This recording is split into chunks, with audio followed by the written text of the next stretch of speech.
ഇത് കടലിൻ്റെ മുകളിൽ നിൽക്കുന്ന ഒരു സ്കൂളാണ് ഈ കാണുന്നത്. ഇത് കളിസ്ഥലം, അതും കടലിൻ്റെ മുകളിൽ തന്നെ പണിതേക്കുന്നത്.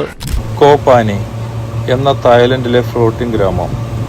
ഏകദേശം 200 വർഷങ്ങൾക്ക് മുൻപ് മത്സ്യത്തൊഴിലാളികൾ യാദൃശ്ചികമായി നിർമ്മിച്ച ഒരു ഗ്രാമമാണ് ഇത്.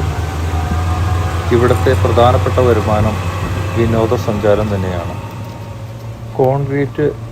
കോൺക്രീറ്റ് ഫില്ലറുകളിൽ പണിത 300ഓളം വീടുകൾ, അതോടൊപ്പം ഒരു പള്ളി, സ്കൂള്, പിന്നെ വിശാലമായ ഫുട്ബോൾ ഗ്രൗണ്ടും ഇവിടുത്തെ ഏറ്റവും വലിയ പ്രത്യേകതയാണ്.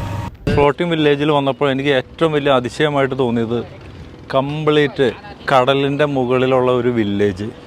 ഈ വില്ലേജിൽ 100 കണക്കിന് വീടുകളുണ്ട്, അതുപോലെ തന്നെ സ്കൂളുണ്ട്, മോസ്ക് ഉണ്ട്, അവർക്കാവശ്യമായ ഹോട്ടലുകൾ, റെസ്റ്റോറൻറ്റുകൾ, പച്ചക്കറി അങ്ങനെയുള്ള സാധനങ്ങളൊക്കെ എല്ലാം കുറച്ച് വളരെ ചെറിയ രീതിയിലുള്ള ചെറിയ ഷോപ്പുകളാണ് ഇതിനകത്ത് കാണുന്നത്.